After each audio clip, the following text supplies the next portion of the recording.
അഖിലാണ്ട മണ്ടികൾ ഒരുമിച്ചു കൂടി അതിലൊരു തിരുമണ്ടി ദീപം കൊളുത്തി. ദീപം കുടുംബശ്രീയിലേക്ക് സെക്കൻഡ് എപ്പിസോഡിലേക്ക് സ്വാഗതം. ഫസ്റ്റ് എപ്പിസോഡ് 1500 പേര് ഇതുവരെ കണ്ടു. അപ്പൊ കണ്ട 1500 പേർക്കും ഹൃദയം നിറഞ്ഞ നന്ദി. നിങ്ങളുടെ പ്രോത്സാഹനമാണ് ഞങ്ങളെ വഴിതെറ്റിക്കുന്നത്. അപ്പൊ അതിലൊരു കമന്റ് ഉണ്ടായിരുന്നു, പോഡ്കാസ്റ്റ് 1 മണിക്കൂറാക്കണം. 4-5 കമന്റേ ഉള്ളൂ. ഞങ്ങൾക്ക് ഏറ്റവും ഇഷ്ടപ്പെട്ട കമന്റ് അതാണ്. അതുകൊണ്ട് ഇപ്രാവശ്യം നമുക്ക് വലിച്ചു നീട്ടി അങ്ങോട്ട് ഒരു പോഡ്കാസ്റ്റ് എടുത്തേക്കാം. അത്രയും എടുക്കാൻ പറ്റുമോ? നമ്മളെ കൊണ്ട് പറ്റുന്നല്ലേ. ഈ 1 മണിക്കൂറൊക്കെ വെച്ച് ആരെങ്കിലും കാണുമോ? നമ്മൾ തുടക്കക്കാരല്ലേ. അതുകൊണ്ടാണ് നമ്മൾ ടൈം ലിമിറ്റ് ചെയ്ത് പറയുന്നത്. നമുക്ക് പറയാൻ ഒരുപാടുണ്ടെങ്കിലും വളരെ കുറച്ച് നിങ്ങൾ പറയാറുണ്ട്, പോയിന്റ്സ് മാത്രം എത്തിക്കുന്നു. അപ്പൊ ഇന്നത്തെ ടോപ്പിക് വേറൊന്നുമല്ല. എന്താ മനോനെ പറഞ്ഞോ, കഴിഞ്ഞ ടോപ്പിക്ക് പ്രസവമായിരുന്നെങ്കിൽ ഇന്നത്തെ ടോപ്പിക് കല്യാണം, മാരേജ് ആണ് ഇന്നത്തെ ടോപ്പിക്. മാരേജ് എടുക്കാനുള്ള മെയിൻ റീസൺ, ഗൗരി കല്യാണം കഴിച്ചു, ഞാൻ കല്യാണം കഴിച്ചിട്ടില്ല. ഉടനെ കഴിക്കും. അപ്പൊ ഇനി ഇതൊക്കെ എങ്ങോട്ടായി പോണം എന്നറിയാനായിട്ടാണ് ഈ ടോപ്പിക്ക്. അപ്പോൾ ഗൗരിയുടെ കല്യാണം നിങ്ങൾ കണ്ടോ? കണ്ടിട്ടില്ലെങ്കിൽ ഗൗരി സിയറിന്റെ ചാനൽ വിസിറ്റ് ചെയ്യുക. എല്ലാ കല്യാണവും വീഡിയോയും വന്നിട്ടുണ്ട്, പലതരം കല്യാണം. എല്ലാവരും ചോദിക്കുന്നുണ്ട്, എത്ര കല്യാണം കഴിച്ചേ, നിങ്ങൾ ഇന്റർകാസ്റ്റ് മാരേജ് ആയിരുന്നോ എന്നൊക്കെ ഉള്ള ചോദ്യമുണ്ട്. അതൊക്കെ നമ്മുടെ ആഗ്രഹത്തിന് നമ്മൾ നടത്തിയ ഓരോരോ ഫംഗ്ഷൻസ് ആണ്. കേരളത്തിന്റെ സെൻസേഷനായി മാറിയ ബീച്ച് വെഡിങ്, ഇവള് പറഞ്ഞു തെറി പേടിപ്പിക്കുന്നത്. 4-3-7 പേരാട്ടേക്കുന്നത്. ഇല്ലെങ്കിൽ ഇൻസ്റ്റാഗ്രാമിൽ ഞങ്ങൾക്ക് നല്ല വ്യൂ ഉണ്ട് ഇല്ലേ? ഇൻസ്റ്റാഗ്രാമിലുണ്ട്, നല്ല അത്യാവശ്യം ഉണ്ട്. അത് മതി. അഹങ്കാരം പറയല്ലടാ. അപ്പൊ നമ്മള് കല്യാണത്തെ പറ്റി പറയുമ്പോ, ആസ് നമ്മുടെ ഒരു പഴയ കൺസെപ്റ്റ് അനുസരിച്ച് എൻ്റെ ഇത് ലേറ്റ് മാരേജ് ആയിരുന്നു. ലേറ്റ്? അപ്പൊ ഞാനോ അതാ പറഞ്ഞ, പണ്ടത്തെ ആൾക്കാരുടെ കണ്ണിൽ വളരെ ലേറ്റ് ആയിട്ടുള്ള മാരേജ് ആയിരുന്നു എൻ്റേത്. 29ാമത്തെ വയസ്സിലാണ് ഞാൻ കല്യാണം കഴിക്കുന്നത്. അപ്പൊ അത് വളരെ ലേറ്റ് മാരേജ് ആയിരുന്നു. അതെ അതെ അതെ. പക്ഷെ എനിക്ക് അങ്ങനെ ലേറ്റ് ആയിട്ട് തോന്നിയിട്ടില്ല. നമുക്ക് കല്യാണം കഴിക്കണം എന്ന് എപ്പോ തോന്നുന്നു, അതെ അപ്പൊ നമ്മൾ കല്യാണം കഴിച്ചാൽ മതി. ആരും ഈ ഫോഴ്സ് ചെയ്യുന്ന ആരും നമ്മുടെ കൂടെ വരാൻ പോണില്ല. അതെ, കല്യാണം കഴിഞ്ഞ് കഴിയുമ്പോഴത്തേക്കും ഉണ്ടാകുന്ന ഒരു ഫൈനാൻഷ്യൽ സാധനമാണ് നമുക്ക് ഒട്ടും പറ്റാത്തത്. കാരണം കല്യാണത്തിനൊരു ചെലവ്. കല്യാണം കഴിഞ്ഞ് നമുക്കാണെങ്കിൽ കല്യാണവും വീട് പണിയും എല്ലാം കൂടെ ഒരുമിച്ച് വന്നിട്ട് മൊത്തത്തിൽ ഇങ്ങനെ തൃശങ്കൂല് നിൽക്കുന്ന അവസ്ഥയാണ്. ഓർമ്മിപ്പിക്കല്ലേ.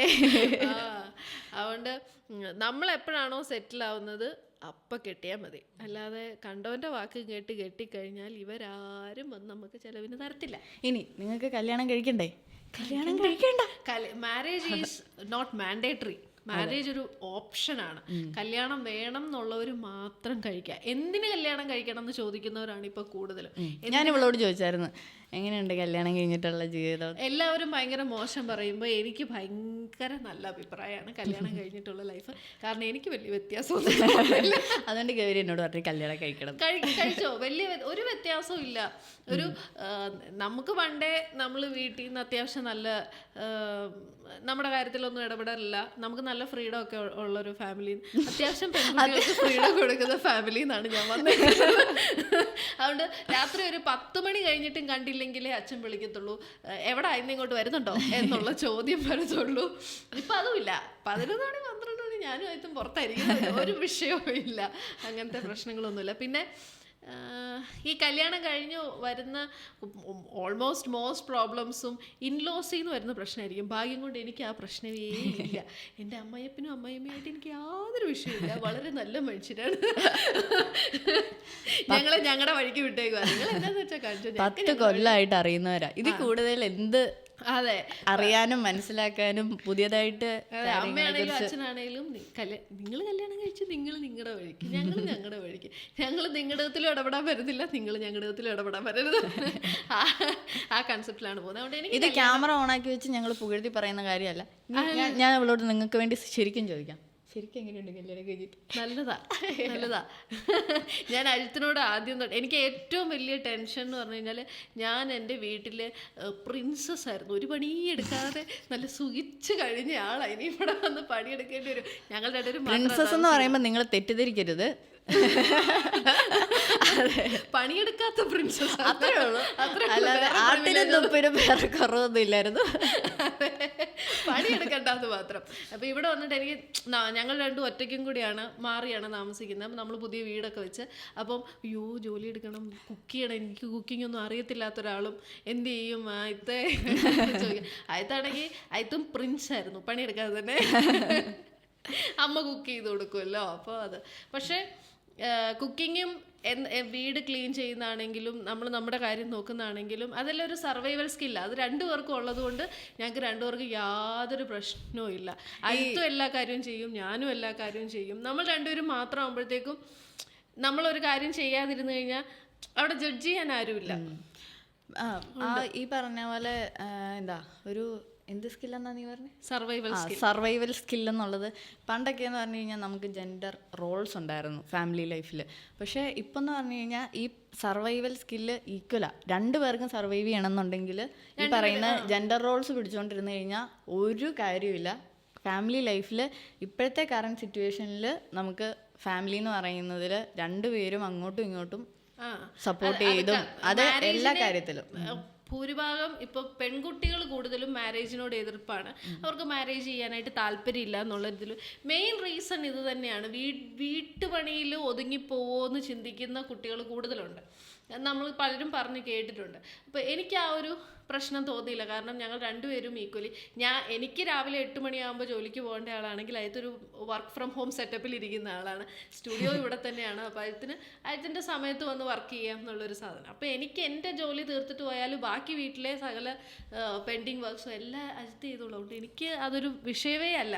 പല വീട്ടിലെ പല ജോലികളും ഞാൻ അറിയാറ് പോലും ഇല്ല. ലോണ്ടറി ഒന്നും ഞാൻ അറിയുന്നേ ഇല്ല. ഞാൻ വരുമ്പോഴത്തേക്കും ഉണക്കി കട്ടിലേ കാണും, അത് മടക്കിയെടുത്ത് വെച്ചാൽ മാത്രം മതി. പക്ഷേ ഇന്നത്തെ ജനറേഷന് കുറച്ചുകൂടെ എന്താ ടെക്നോളജീസ് അഡ്വാൻസ്ഡ് ആണ്. അപ്പം നമുക്ക് എത്ര സ്കില്ലില്ലാത്തവരാണെങ്കിലും നമുക്ക് മെഷീനിൻ്റെ ഹെൽപ്പ് കിട്ടും. അപ്പം ഈ പറയുന്ന തുണി അലക്കാൻ കഴിവില്ലാത്തവരായിക്കോട്ടെ, കുക്കിങ്ങിന് കഴിവില്ലാത്തവരായിക്കോട്ടെ, അതിനെല്ലാം കഴിവെന്ന് ഞാൻ ഉദ്ദേശിച്ചത് എന്താ കഴിവ് അങ്ങനെയല്ല കേട്ടോ. അതായത് അതിനെ അറിവ്, അതിലുള്ള അറിവ്, നോളജ് അല്ലേ. ഇഡലി എനിക്ക് ഇഷ്ടമല്ല, അവിടെ ഞങ്ങൾ വീട്ടിൽ ഇഡലി ഉണ്ടാക്കാറില്ല. പക്ഷെ ദോശ വീട്ടിലുണ്ടാക്കിയാൽ എനിക്ക് ഭയങ്കര ദേഷ്യമായിരുന്നു. രാവിലെ കഴിക്കത്തില്ല ദോശ ഉണ്ടാക്കിയാലേ. ഇപ്പം ഞാൻ ഡെയിലി ദോശയാണ് ഞാൻ എനിക്ക് തോന്നുന്നു വീട്ടിൽ നിന്ന് ദോശ കഴിക്കാഞ്ഞിട്ട് ഇവരുടെ അടുത്ത് വന്നിട്ട് ഇവരുണ്ടാക്കുന്ന ദോശ കഴിക്കും. എനിക്ക് അടുപ്പിച്ച് എല്ലാ ദിവസവും ദോശ കഴിക്കുന്നത് ഇവരുടെ കല്യാണം കഴിഞ്ഞ പിന്നെയാണ്. എന്ത് ഇവിടെ വന്നാലും വൈകുന്നേരം ആകുമ്പോൾ ഗെറ്റ് ടുഗദർ നിങ്ങൾ ദോശ. പക്ഷെ ഒരു സ്പെഷ്യാലിറ്റി ഉണ്ട്. എൻ്റെ വീട്ടിലെ ദോശ പോലെ അല്ല അജിത്ത് ദോശ ഉണ്ടാക്കുന്നത്. അജിത്തിന് അത് ഇങ്ങനെ നല്ല നൈസായിട്ട് വേണം, പിന്നെ നെയ്യ് ഒഴിക്കണം. എൻ്റെ വീട്ടിൽ നെയ്യൊന്നും ഒഴിക്കത്തില്ല, ഇച്ചിരി കട്ടിയിലാണ് ദോശ വരുന്നത്. അപ്പോൾ ഇത് പിന്നെ അമ്മയുടെ ഒരു മുളക് മറ്റേ വറ്റൽമുളകും ഉള്ളിയും കൂടെ വെച്ച് ചതച്ചൊരു ചമ്മന്തിയും കൂടെ ഉണ്ട്. അത് അയത്തിൻ്റെ അമ്മ കൊണ്ടുതരും. അതിങ്ങനെ സ്റ്റോക്ക് ചെയ്ത് വെച്ചേക്കോ ഫ്രിഡ്ജിൽ, ഓരോ കുഞ്ഞു കുഞ്ഞു പാത്രങ്ങളിലായിട്ട്. നമ്മൾ കല്യാണത്തെ പറ്റി പറയുമ്പോൾ കണ്ടോ വഴിതെറ്റി പോണു. ഇവരുടെ കല്യാണം കഴിഞ്ഞുകൊണ്ട് ഇവരുടെ കുടുംബജീവിതത്തെ പറ്റി ഇവർ പറയുന്നത് നമ്മൾ മാറ്റിയിരിക്കുന്നു. അപ്പൊ എന്റെ മാരേജ് ലൈഫിൽ ഞാൻ ഹാപ്പിയാണ്. കാരണം എനിക്കൊരു നല്ല പാർട്ട്ണറെ കിട്ടിയിരിക്കുന്നത്. അതുകൊണ്ടാണ് ഞാൻ ഹാപ്പി ആയിട്ടിരിക്കുന്നത്. പക്ഷെ എനിക്ക് തോന്നുന്നു ഞാൻ ചോദിക്കുന്ന ഇപ്പം നമ്മൾ മീറ്റ് ചെയ്യുന്ന ഇപ്പം വർക്ക് സ്പേസിലായിക്കോട്ടെ, നമ്മൾ മീറ്റ് ചെയ്യുന്ന പുതിയ ഫ്രണ്ട്സ്, അല്ലെങ്കിൽ ഇപ്പോൾ റീസെൻ്റായിട്ട് കല്യാണം കഴിഞ്ഞവരുടെ ഇടയിലൊക്കെ ആണെങ്കിൽ പോലും കല്യാണം കഴിഞ്ഞിട്ട് എങ്ങനെയുണ്ട് എന്ന് ചോദിക്കുമ്പം അവരുടെ അഭിപ്രായം ശരിക്കും എന്താ അടിപൊളിയാന്നുള്ള രീതിയിൽ ആരും പറഞ്ഞാൽ കേട്ടില്ല. ഇവള് പറഞ്ഞു, അല്ലാതെ വേറെ ആരും പറഞ്ഞു. അത് കുറെയൊക്കെ മറ്റേ സൊസൈറ്റിയിലോ കല്യാണം കഴിഞ്ഞാൽ തീർന്നു എന്നുള്ളൊരു പരക്കെയുള്ളൊരു സാധനം കിടക്കുന്ന കാരണം ആരോട് ചോദിച്ചാലും കല്യാണം കഴിഞ്ഞല്ലേ പകുതി തീർന്നു എന്ന് പറയുന്ന ഒരു കൺസെപ്റ്റ് കിടക്കുന്നുണ്ടായിരിക്കും. ആ കൺസെപ്റ്റ് വെച്ച് പെരുമാറുകയും കൂടെ ചെയ്യണം നമ്മൾ. കാരണം കല്യാണം കഴിഞ്ഞിട്ട് നമ്മൾ ഹാപ്പി ആണെന്നുണ്ടെങ്കിൽ അതിൻ്റെ പേരിൽ പ്രശ്നം. നമ്മളിപ്പം ഹാപ്പി ആയിട്ടിരിക്കുമ്പോഴായിരിക്കും നമ്മളുടെ പാർട്ട്ണറുടെ ആ ഒരു മീൻസ് നമ്മൾ ആ ഒരു പാർട്ട്ണർഷിപ്പിൽ നമ്മൾ ഹാപ്പി ആയി കഴിയുമ്പം നമ്മൾ ചില കാര്യങ്ങളിൽ അഡ്ജസ്റ്റഡ് ആവും. അഡ്ജസ്റ്റ്മെൻ്റ് എന്ന് പറയുന്നില്ല, അതൊരു മ്യൂച്വൽ അണ്ടർസ്റ്റാൻഡിങ്ങിൻ്റെ പേരിൽ ചെയ്യുന്നതായിരിക്കും.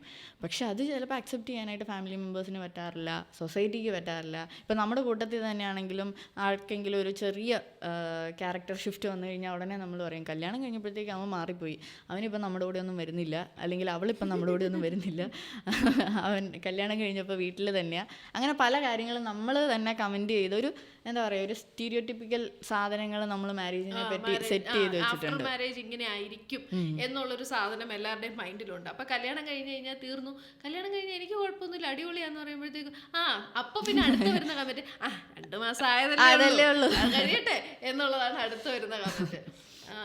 അപ്പൊ നിന്റെ മാരേജിനെ പറ്റിയുള്ള കൺസെപ്റ്റ് പറ. എന്റെ കല്യാണം കഴിഞ്ഞല്ലോ, നിന്റെ പറ. ഇവരുടെ കല്യാണ സമയത്ത് ചുറ്റുമുള്ള എല്ലാ മനുഷ്യൻ നിങ്ങളുടെ എന്നുള്ള ചോദ്യത്തിന് ഞാൻ നേരിട്ടിരുന്നത് ഇവരുടെ കല്യാണം കഴിയട്ടെ, ഈ കല്യാണം കഴിഞ്ഞിട്ട് ഇവരെങ്ങനെ ജീവിക്കുന്നു എന്ന് കണ്ടിട്ട് വേണം കല്യാണം കഴിക്കണോ വേണ്ടോ.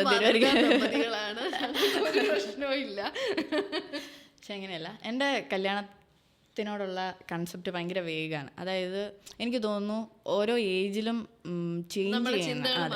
അത് പെൺകുട്ടികളുടെ അല്ല. എനിക്ക് എൻ്റെ ഒരു മനസ്സിലെ ഒരു ഇത് വെച്ച് ഞാനൊരു 25-26 വയസ്സിൽ കല്യാണം കഴിക്കും. ആ കല്യാണം കഴിക്കുമ്പോഴത്തേക്കും എനിക്കൊരു ജോലി വേണം. ആ ജോലിയിൽ നിന്ന് എനിക്ക് കുറച്ച് സ്വർണം സമ്പാദിക്കണം. ആ സ്വർണ്ണമൊക്കെ ഇട്ട് വേണം കല്യാണം കഴിക്കാൻ. കാരണം വീട്ടുകാരിൽ നിന്ന് ഞാനൊരു സ്വർണമോ അതൊന്നും ഞാൻ പറഞ്ഞിട്ടുമില്ല, പ്രതീക്ഷിച്ചിട്ടുമില്ല, കിട്ടത്തുമില്ല. നമ്മളെ പഠിപ്പിച്ചു. എനിക്ക് വീട്ടുകാർ തന്ന ഒരു സമ്പത്തെന്ന് പറയുന്നത് വിദ്യാഭ്യാസമാണ്. എനിക്ക് അത്യാവശ്യം നല്ലപോലെ വിദ്യാഭ്യാസം തന്നു. എനിക്കിപ്പോൾ ഒരു നല്ല ജോലിയുണ്ട്. ആ ജോലി കിട്ടാനായിട്ടും വീട്ടുകാർ തന്നെയാണ് സഹായിച്ചത്. അപ്പം വീട്ടുകാരിൽ നിന്ന് എൻ്റെ കല്യാണം ഞാൻ തന്നെ നടത്തണം എന്ന് എനിക്ക് അന്ന് തൊട്ടേ ഉണ്ടായിരുന്നു. അപ്പം എൻ്റെ പണ്ടത്തെ ഒരു കോൺസെപ്റ്റ്, നമ്മൾ ഡിഗ്രിക്കൊക്കെ പഠിക്കുമ്പോൾ 26-ാമത്തെ വയസ്സിൽ 21 വയസ്സിൽ ഡിഗ്രി കഴിയും. അത് കഴിയുമ്പോഴത്തേക്ക് ഒരു നല്ല ജോലി മേടിക്കണം. അതിൽ നിന്ന് ക്യാഷ് സേവ് ചെയ്ത് സ്വർണം സമ്പാദിച്ച് അത് കെട്ടണം. എൻ്റെ ആദ്യത്തെ സമ്പാദനത്തിൽ 25 പവനായിരുന്നു. അതിനുശേഷം സ്വർണത്തിന്റെ വില ഇങ്ങനെ റോക്കറ്റ് പോലെ കഴിഞ്ഞപ്പോൾ പിന്നെ 25 പവൻ എന്ന് പറയുമ്പോൾ എത്ര ലക്ഷം രൂപ ഇന്നത്തെ കാലത്ത്, ഒരു 10 വർഷം മുന്നേ. പിന്നെ പ്രായം മുന്നോട്ട് പോയി വന്നപ്പോഴത്തേക്കും സ്വർണത്തിന്റെ ആവശ്യമില്ല. സ്വർണം ഇട്ട് കെട്ടണം എന്ന് വലിയ, അതുകൊണ്ട് നോ ഗോൾഡ് വെഡിങ് ആയിരുന്നു. ഒരു തരി സ്വർണം പോലും ഞാൻ കല്യാണത്തിനെന്നും പറഞ്ഞ് മേടിച്ചില്ല. കാരണം ജോലി കിട്ടിയെങ്കിലും സേവിങ്സ് എന്നും പറഞ്ഞൊരു സാധനം കൊണ്ടുവരാൻ പറ്റിയിട്ടില്ല. അപ്പം ഞാനൊരു സ്വർണത്തിൻ്റെ ഒരു ചെറിയ തരിയെങ്കിലും മേടിക്കണമെങ്കിൽ ഞാൻ ലോൺ എടുക്കണം. ലോൺ എന്ന് പറയുന്നത് ഒരു വലിയ ബാധ്യതയാണ്. നമുക്ക് പലർക്കും അറിയാം, വിവാഹത്തിന് വേണ്ടി ലോൺ എടുത്ത് വിവാഹം കഴിഞ്ഞാണ് നമ്മൾ ശരിക്കും ജീവിക്കാൻ തുടങ്ങുന്നത്. അതുവരെ പേരൻസ് ഉണ്ടായിരുന്നു. നമുക്ക് ഫുഡിൻ്റെ കാര്യത്തിനാണെങ്കിലും ഭക്ഷണത്തിനാണെങ്കിലും ഷെൽട്ടറാണെങ്കിലും പേരൻസ് ഉണ്ടായിരുന്നു. നമ്മൾ വേറൊരു ലൈഫിൻ്റെ ഒരു ടേണിംഗ് പോയിന്റിലേക്ക് കിടക്കുകയാണ്. ബാക്കിയെല്ലാം നമ്മൾ ഒറ്റയ്ക്കായി. ഇനി നമ്മൾ നമ്മുടേതായ ആഹാരം കണ്ടെത്തണം. അങ്ങനത്തെ ഒരുപാട് പ്രശ്നങ്ങൾ വരുമ്പോഴത്തേക്കും വീണ്ടും ഫൈനാൻഷ്യലി നമ്മൾ നല്ല സ്റ്റേബിളായിട്ട് നിന്നാലേ നമുക്കത് ഓവർകം ചെയ്യാൻ പറ്റുള്ളൂ. അപ്പോൾ നമ്മൾ പേഴ്സണൽ ലോൺ എന്നും പറഞ്ഞൊരു 4-5 ലക്ഷം രൂപ അടയ്ക്കാൻ ഗതിയുണ്ടെങ്കിൽ കുഴപ്പമില്ല, EMI അടച്ചു പോകാൻ ഗതിയുണ്ടെങ്കിൽ കുഴപ്പമില്ല. അല്ലാതെ ഒരു ബാധ്യത എടുത്തു വെക്കാൻ എനിക്ക് യാതൊരു താല്പര്യം ഇല്ലാതിരുന്നത് കൊണ്ട് മാത്രമാണ്. അതുമല്ല, ഗോൾഡിനോടൊരു വലിയ താല്പര്യമില്ല. ഗോൾഡ് നമ്മൾ എടുത്താലും പണയം വെക്കും, അല്ലാതെ ഗോൾഡ് ഇട്ടോണ്ട് നടക്കുന്ന ഒരു സ്വഭാവം ഇല്ല. ദാരിദ്ര്യമുള്ളവര് പണയം വെക്കും, കാശുള്ളവര് ലോക്കറി കൊണ്ട്. എന്തായാലും നമ്മൾ അത്രയും വലിയ ആഭരണം ഇട്ടോണ്ട് നടക്കില്ല. ഒക്കേഷൻ വരുമ്പോ പോലും നമ്മളൊന്നും മടിക്കും. ഇത്രയും വലിയ ഓർണമെന്റ്സ് ഒക്കെ ഇടണം. ഇപ്പൊ നമ്മുടെ ജനറേഷനും നമ്മുടെ വരുന്ന ജനറേഷൻ ആണെങ്കിലും അതുപോലെ പൊലിപ്പിച്ച ആഭരണം ഇട്ടോണ്ട് നടക്കണം എന്ന് ആഗ്രഹിക്കുന്നവരല്ല. എല്ലാവരും ജ്വല്ലറിയിൽ ചെയ്യുന്നവരാണ്. അപ്പം അതുകൊണ്ട് തന്നെ ഗോൾഡ് മേടിച്ച്, ഗോൾഡ് ഒരു ഇൻവെസ്റ്റ്മെന്റ് അല്ലേ എന്ന് ചോദിച്ചവരുണ്ട്. നീ അത് ഇൻവെസ്റ്റ് ചെയ്യുമായിരുന്നെങ്കിൽ, ശരിയാണ്, ഗോൾഡ് ഇൻവെസ്റ്റ്മെന്റ് ആണ്. അതും കാശ് കയ്യിലുള്ളവർക്കാണ് ഇൻവെസ്റ്റ്മെന്റ്. ഗോൾഡ് കയ്യിൽ വെച്ചിട്ട് ഞാൻ ഇരട്ടി കടം ഉണ്ടാക്കുകയാണ്. ഇപ്പൊ ഞാൻ എൻ്റെ EMI അടയ്ക്കണമെങ്കിൽ ഈ ഗോൾഡ് പണയം വെച്ചിട്ട് വേണമായിരിക്കും ഞാൻ EMI അടയ്ക്കാൻ. പണയവുമായി ലോണുമായി. അതുകൊണ്ട് ഒരു ബാധ്യത വരരുത് എന്നൊരാഗ്രഹം എനിക്കുണ്ടായിരുന്നു. അതുകൊണ്ട് തന്നെ കല്യാണം എല്ലാം നമ്മൾ ഒരുപാട് ഫങ്ഷൻസ് വെച്ചു കല്യാണത്തിന്. എല്ലാവരും പറഞ്ഞു കാശ് ഒരുപാട് ചിലവാക്കി, അതിന് നിനക്ക് സ്വർണം മേടിച്ചപ്പോഴായിരുന്നു. നമ്മൾ കാശ് ചിലവാക്കി എന്ന് പറഞ്ഞു കഴിഞ്ഞാൽ നമ്മുടെ ഫാമിലി നല്ലപോലെ ഹെൽപ്പ് ചെയ്തു. ഫാമിലി എന്ന് പറഞ്ഞു കഴിഞ്ഞാൽ പാരൻസ് അല്ല, ഫാമിലി, അജിത്തിൻ്റെ ഫാമിലിയാണെങ്കിൽ ഗിഫ്റ്റായിട്ടാണെങ്കിലും നമ്മളെ നല്ലപോലെ ഹെൽപ്പ് ചെയ്തിട്ടുണ്ട്. അതുകൊണ്ട് ആ ഒരു ബേർഡൻ നമ്മൾ അറിഞ്ഞിട്ടില്ല. പല കാര്യങ്ങളും അങ്ങനെ അങ്ങ് പോയി. പിന്നെ വളരെ കുറച്ച് ഒരു 1.5-2 ലക്ഷം രൂപയാണ് ഞങ്ങളുടെ കയ്യിൽ നിന്ന് ചിലവായി. അത് ഞങ്ങൾ ഉണ്ടാക്കി വെച്ചെടുത്തുനിന്നും പിന്നെ നമ്മൾ ഫ്രണ്ട്സ് സഹായിച്ചെടുത്തുനിന്നും ഒക്കെയാണ് നമ്മളത് ചെയ്തത്. ഈ പറഞ്ഞ എന്താ പറയുക, നമ്മുടെ ഇവള് പറഞ്ഞതിലുള്ള ഒരു കാര്യം, ഫാമിലിയിൽ അങ്ങനെ ഒരു തോട്ടുണ്ട്. അതായത് നമ്മൾ എല്ലാവരെയും വിളിച്ച് കല്യാണം നടത്തി നമ്മൾ അങ്ങോട്ട് കൊടുത്തിട്ടുണ്ട്, അതെല്ലാം കൂടി തിരിച്ചു വരട്ടെ. ആ സാധനമാണ് ആഡംബര കല്യാണം. 500 കൊടുത്ത് അവൻ 1000 എനിക്ക് തിരിച്ചു. പക്ഷെ നമ്മുടെ ഫാമിലിയിൽ അതില്ലായിരുന്നു കേട്ടോ. അങ്ങനെ കൊടുത്തിട്ടുണ്ട്, അത് തിരിച്ചു കിട്ടണം എന്നുള്ളത്. ഇന്റിമേറ്റ് എന്ന് പറഞ്ഞപ്പോഴത്തേക്ക് ആദ്യം ഒന്ന് കണ്ണ് കടിച്ചെങ്കിലും പിന്നെ നമ്മളൊരു റിസപ്ഷന് സമ്മതിച്ചപ്പോൾ അതെ, ഇന്റിമേറ്റ് എന്നുള്ള ഒരു കൺസെപ്റ്റിനോടുള്ള മാരേജ് എല്ലാവർക്കും ഇന്റിമേറ്റ് ഫംഗ്ഷൻ മതി. ഇന്റിമേറ്റ് ഫംഗ്ഷൻ മതി എന്ന് പറയുന്നതിന്റെ മെയിൻ റീസൺ ഞങ്ങളുടെ ഇന്റിമേറ്റ് മാരേജ് ആയതുകൊണ്ട് തന്നെ ഞാൻ പറയാം, ഭയങ്കര പീസ്ഫുള്ളാണ്. ഒട്ടും റഷില്ല. നമുക്ക് നമ്മുടേതായ സമയം, നമ്മുടേതായ കാര്യങ്ങൾ, ഫോട്ടോ എടുക്കാനൊക്കെ ആണെങ്കിലും വളരെ ചുരുക്കം പേര്, നമ്മൾ പറഞ്ഞാൽ മനസ്സിലാവുന്നവരാണ് നമ്മുടെ കൂടെ ഉള്ളത്. അത് തന്നെയാണ് അതിൻ്റെ ഏറ്റവും വലിയ ഹൈലൈറ്റ്. നമ്മൾ ഓർഗനൈസ് ചെയ്യുന്നു, നമ്മൾ നടത്തുന്നു, അതിൻ്റെ A to Z കാര്യങ്ങൾ നമ്മൾ അറിയുന്നു. അപ്പം നമ്മളെ സെർവ് ചെയ്യുന്ന ആൾക്കാർ, വരുന്ന ആൾക്കാർക്ക് എല്ലാവർക്കും അറ്റൻഷൻ കൊടുക്കാൻ പറ്റും, എല്ലാവരോടും സംസാരിക്കാൻ പറ്റും. അവരുടെ അടുത്ത് വരുമ്പോൾ നമുക്കൊരു 2 മിനിറ്റ്, മറ്റേത് വരുന്നു ഫോട്ടോ എടുക്കുന്നു, ബായ്, അടുത്ത ആൾ വരുന്നു ഫോട്ടോ എടുക്കുന്നു, ആരാ പോയേ, ഒരു പുക. അങ്ങനെയായിരുന്നു. ഇത്രയും പേരുള്ളത് കാരണം വന്നു പോയവരെ കുറച്ച് കഴിഞ്ഞപ്പോഴത്തേക്കും നമ്മൾ കണ്ണിൽ മനുഷ്യരെ കാണുന്നില്ല, വെട്ടം മാത്രമേ ഉള്ളൂ. ഇങ്ങനെ കിറി ഇങ്ങനെ ആയിപ്പോയി. പിന്നെ വരുന്നവരെല്ലാം ഇങ്ങനെയാണ്. ഇവര് കല്യാണം കഴിഞ്ഞതുകൊണ്ട് കോൺസെപ്റ്റിനെ പറ്റി പറയുമ്പോൾ ഇങ്ങനെയൊക്കെ. എൻ്റെ കല്യാണത്തെക്കുറിച്ചുള്ള കാഴ്ചപ്പാടെന്ന് പറഞ്ഞാൽ, ഞാൻ എൻ്റെ 18ാമത്തെ വയസ്സിലെ ചിന്തകളിലേക്ക് കടന്ന് കയറുമ്പോൾ ഞാൻ മനസ്സിൽ ചിന്തിച്ചിരുന്നത്, സീരിയസ് ആയിട്ട് പറയാണ്, അന്നത്തെ എൻ്റെ ഒരു ജീവിത സാഹചര്യം വെച്ച് 21 വയസ്സിൽ എൻ്റെ ഡിഗ്രി ലൈഫ് കംപ്ലീറ്റ് ചെയ്യുന്നു, കല്യാണം കഴിക്കുന്നു, കുടുംബജീവിതത്തിലേക്ക് കഴിക്കുന്നു. ഒരു 10-30 ആകുമ്പോഴത്തേക്കും 4-5 പിള്ളേർ. 5 പിള്ളേരെന്നുള്ളതായിരുന്നു എൻ്റെ ആഗ്രഹം. സമയമില്ലാത്തതുകൊണ്ട്. ഇല്ല, സമയമുണ്ട്, 30 ഉള്ളൂ. 18 വയസ്സിൽ ഞാൻ അങ്ങനെയാണ് കല്യാണത്തെക്കുറിച്ച് ചിന്തിച്ചിരുന്നത്. അതിൽ നിന്ന് നമ്മൾ എഡ്യൂക്കേഷൻ അല്ലെങ്കിൽ നമ്മളുടെ കിട്ടുന്ന എക്സ്പോഷർ, നമ്മൾ പുതിയ പുതിയ കാര്യങ്ങളെക്കുറിച്ച് മനസ്സിലാക്കുമ്പോൾ നമ്മൾ ഒരുപാട്, നമ്മുടെ തോട്ട് പ്രോസസ്സിൽ ഒരുപാട് ചേഞ്ചസ് വരും. അങ്ങനെ പ്രോസസ്സ് ചെയ്ത് ഇപ്പം എനിക്ക് കല്യാണം എന്ന് പറയുന്നത് എൻ്റെ ഫസ്റ്റ് പ്രയോറിറ്റി അല്ല. എനിക്ക് ലൈഫിൽ, ഇപ്പോൾ ബാച്ചിലർ ലൈഫിൽ എനിക്ക് വളരെ തുച്ഛമായ സാലറിയിൽ വർക്ക് ചെയ്യുന്ന ആളാണ് ഞാൻ. ആ സാലറിയിൽ എൻ്റെ ബാച്ചിലർ ലൈഫിൽ എനിക്ക് കൊണ്ടുവരാൻ പറ്റുന്ന അത്രയും എൻജോയ്മെൻറ്റ്സ് ഞാൻ കൊണ്ടുവരാനും ക്രിയേറ്റ് ചെയ്യാനും ശ്രമിക്കുന്നുണ്ട്. അപ്പം സിംഗിൾ ലൈഫ് എന്ന് പറയുന്നത് ഞാൻ എൻജോയ് ചെയ്യുന്നത് അങ്ങനെയാണ്. അപ്പം ഒരു പാർട്ട്ണർ ഉണ്ടാകുമ്പോൾ ഒരു ഫാമിലി ബോണ്ടിങ് ആണ് കല്യാണം എന്ന് പറയുന്നത്. അപ്പോൾ 2 ഫാമിലീസിൻ്റെ റെസ്പോൺസിബിലിറ്റീസ് ഒക്കെ ആയി കഴിയുമ്പോഴത്തേക്കും ചിലപ്പോൾ എനിക്ക് ഇത്രയും ഫ്രീ ആയിട്ട് ലൈഫ് ലീഡ് ചെയ്യാൻ പറ്റും എന്ന് എനിക്ക് തോന്നുന്നില്ല. പക്ഷേ ആ റെസ്പോൺസിബിലിറ്റീസ് വേണമെന്ന് നമുക്ക് എപ്പോൾ ആഗ്രഹം തോന്നുന്നോ അപ്പം വേണമെന്ന് വെക്കാം എന്നാണ് ഇപ്പോൾ ഒരു തോന്നൽ. അപ്പം ഫോഴ്സ് ചെയ്യുന്നുണ്ട് പല കാര്യത്തിലും. ആഗ്രഹങ്ങളാണ് കല്യാണം കഴിഞ്ഞ് കഴിയുമ്പോൾ. ഓഫ്കോഴ്സ് ചൈൽഡ് റെയറിങ് അല്ലെങ്കിൽ റീപ്രൊഡക്ഷൻ എന്ന് പറയുന്നത് മാരേജിൻ്റെ ഒരു പ്രൈം ഗോളാണല്ലോ. ആ സാധനം മനസ്സിലുള്ളത് കൊണ്ട് തന്നെ, അതൊക്കെ എക്സ്പീരിയൻസ് ചെയ്യണമെന്ന് ആഗ്രഹം ഉള്ളത് കൊണ്ട് തന്നെ അധികം നീട്ടി വെക്കില്ല. എന്നാലും 30 എത്തുമ്പോൾ മാരേജ് നീ പറഞ്ഞ പോലെ ശരിക്കും നമുക്ക് വേണം എന്ന് തോന്നുമ്പോൾ ചെയ്താൽ മതി. അത് ശരിക്കും ഒരു ഓപ്ഷനാണ്. എല്ലാവരും ഇങ്ങനെ, നമ്മുടെ സൊസൈറ്റി ഫുൾ ഇങ്ങനെ എപ്പോഴാ കല്യാണം കഴിക്കുന്നില്ല. ശരിക്കും ഇനി നിന്റെ കല്യാണം. ഇപ്പോൾ ഞാൻ കാണുന്നതും കേൾക്കുന്നതുമായിട്ടുള്ള എല്ലാ കുടുംബങ്ങളിലും ഉള്ള ചോദ്യങ്ങൾ, ഇപ്പം നമ്മൾ മറ്റേ ആ സിനിമ ഏതാ, കുട്ടൻ്റെ ബാംഗ്ലൂർ ഡേയ്സ്, അതിനകത്ത് പറയുന്ന ആ സെയിം സാധനമാണ് നമ്മുടെ സൊസൈറ്റിയിൽ നമ്മൾ ഒരു പരിധി വരെ എക്സ്പീരിയൻസ് ചെയ്തുകൊണ്ടിരുന്നത്. ഇപ്പോൾ എന്ന് പറഞ്ഞു കഴിഞ്ഞാൽ ഉണ്ടല്ലോ, ജനറേഷണൽ ഷിഫ്റ്റ് ഭയങ്കര വലുതാണ്. ഇപ്പോഴത്തെ ജനറേഷനിലെ ആൾക്കാർക്ക് റെസ്പോൺസിബിലിറ്റീസ് ഇല്ല, കമ്മിറ്റ്മെന്റ്സ് ഇല്ല, അവര് ഭയങ്കര ഫ്രീ ആണ്. നമ്മുടെ ജനറേഷൻ കഴിഞ്ഞ് ഒരു ആൽഫ ആ ജനറേഷൻ വരുമ്പോഴത്തേക്കും മറ്റേ റിലേഷൻഷിപ്പേ ഇല്ല. റിലേഷൻഷിപ്പ് അത് പിള്ളേരോട് സംസാരിക്കുമ്പോഴത്തേക്കും ഞങ്ങൾ നമ്മുടെ കുടുംബത്തിലുള്ള നമ്മുടെ ഇളയ പിള്ളേരുടെ അടുത്ത്, ബ്രദേഴ്സിന്റെ അടുത്തോ സിസ്റ്റേഴ്സിന്റെ അടുത്തോ ഒക്കെ സംസാരിക്കുമ്പോഴത്തേക്കും കുഞ്ഞു പിള്ളേരോട് ഗേൾഫ്രണ്ട് ആണോ, അല്ല ഞങ്ങൾ സിറ്റുവേഷൻഷിപ്പ്. അതെ, അവര് പറയുമ്പോഴാണ് ദൈവമേ നമ്മൾ അറിയുന്നത് സിറ്റുവേഷൻഷിപ്പ്. അതെന്താ സിറ്റുവേഷൻ അനുസരിച്ച് മാറ്റാൻ. ഇപ്പം ഞങ്ങളുടെയൊക്കെ ഗ്രൂപ്പിൽ ആദ്യത്തെ ഗൗരി ആ ഒരു കപ്പിൾ ലൈഫ് കാണുമ്പോഴത്തേക്കും നമ്മളിങ്ങനെ അങ്ങനെയുള്ള ഡിസ്കഷൻസ്, പുതിയ ആൾക്കാർ വരുമ്പോൾ, പുതിയതെന്നല്ല നമ്മുടെ കൂടെ ഉള്ളവർ വരുമ്പം അങ്ങനെയുള്ള ഡിസ്കഷൻസ് കോമൺ ആയിരുന്നു. അപ്പോൾ നമ്മൾ ആരോടെങ്കിലും എടാ നിനക്ക് റിലേഷൻഷിപ്പ് ഒന്നുമില്ലേ, അത് ഇച്ചിരി കോംപ്ലിക്കേറ്റഡാണ്, ഞങ്ങളൊരു കൈൻഡ് ഓഫ് സിറ്റുവേഷൻഷിപ്പിലാണ്, അതിൽ നിന്ന് ഞങ്ങൾ എങ്ങനെ അതൊരു റിലേഷൻഷിപ്പിലേക്ക് ഞങ്ങൾ ഈ പ്രായത്തിലോ അന്താളിപ്പാണ് നമുക്ക്. ഇപ്പം ഗൗരിയുടെ ഇതിൻ്റെ കാര്യത്തിൽ 10 years ലോങ് കമ്മിറ്റ്മെൻ്റ് എന്ന് പറയുന്നത് തന്നെ ഇന്നത്തെ ജനറേഷൻ ഇപ്പം ഇത് കാണുന്ന കാര്യമായിരിക്കും ചിലപ്പം. മീൻസ് അത്രയും ലോങ് കമ്മിറ്റ്മെൻറ്റ് റിലേഷൻഷിപ്പിൽ കൊണ്ടുവരാം. സാധാരണ ഒരു 4-5 വർഷം കഴിയുമ്പോഴത്തേക്കും നമ്മൾ മാരേജിലേക്ക് എത്തും. കാരണം ആ ഒരു ഏജ് ആകുമ്പോഴേക്കും നമ്മൾ കല്യാണം കഴിക്കും. അപ്പം ആ ഒരു ലവ് റിലേഷൻഷിപ്പ് ലൈഫ് എന്ന് പറയുന്നത് ലിമിറ്റഡ് ആയിരിക്കും പലർക്കും. മീൻസ് നമ്മളൊരു പോയിന്റിലെത്തുമ്പോൾ നമുക്ക് കല്യാണം കഴിക്കാം, അതിന് വേണ്ടിയിട്ടാണല്ലോ നമ്മളൊക്കെ റിലേഷൻഷിപ്പിലായിക്കൊണ്ടിരുന്നത്. പക്ഷെ ഇന്ന് അങ്ങനെയല്ല. അല്ല, നമ്മുടെ ജനറേഷൻ എന്ന് പറഞ്ഞാൽ 90s കിഡ്സാ ഞങ്ങള്. അപ്പൊ മറ്റേ കോട്ട് ചെയ്ത് കാണിക്കണത് 90s കിഡ്സാ. അപ്പൊ നമുക്ക് ഡേറ്റിംഗ് ഇല്ല, നമുക്ക് ഈ സിറ്റുവേഷൻഷിപ്പ് ഇല്ല. നമ്മളോട് ഒരാൾ വന്ന് ഇഷ്ടമാണ്, നമ്മളെ പ്രപ്പോസ് ചെയ്യുമ്പോഴേ നമ്മുടെ മനസ്സിൽ നമ്മൾ ചിന്തിക്കും. പിന്നെ നമ്മൾ പറഞ്ഞു ഒരു 2-way റിലേഷൻ ആയി കഴിഞ്ഞാൽ പിന്നെ നമ്മൾ ചിന്തിക്കുന്നത് കല്യാണം എപ്പോ വേണം, കല്യാണം കഴിഞ്ഞ എത്ര കുട്ടികൾ വേണം, അങ്ങനെയൊക്കെയാണ് നമ്മുടെ റിലേഷൻഷിപ്പിന്റെ ടോക്സ് പോകുന്നത്. ഇപ്പൊ അങ്ങനെ ഇല്ല, റിലേഷൻഷിപ്പ് ഇല്ല. അതുകൊണ്ട് മാരേജ് എന്ന് പറയുന്നത് പിന്നെ പിന്നെ പോകെ കുറച്ചുകൂടെ കഴിയുമ്പോഴത്തേക്കും ചിലപ്പോൾ നമ്മുടെ മക്കൾ വരുമ്പോഴത്തേക്കും നമ്മൾ കല്യാണം എന്നൊന്നും പറയാം. കഴിഞ്ഞ ദിവസമായിട്ട് ഒരു മീം കാണിച്ചിട്ട് പറഞ്ഞു, മറ്റേ നീ കഴിക്കുവാണേ കഴിച്ചോ, പക്ഷെ ഒരു മനുഷ്യനെ മാത്രമേ കല്യാണം കഴിക്കാൻ ഞാൻ സമ്മതിക്കുള്ളൂ, കല്യാണം കഴിക്കാൻ. അങ്ങനെയുള്ളതൊക്കെ വരുമായിരിക്കും. അപ്പൊ അതുപോലെ മാരേജിന്റെ പ്രസക്തി കുറഞ്ഞുകൊണ്ടിരിക്കും.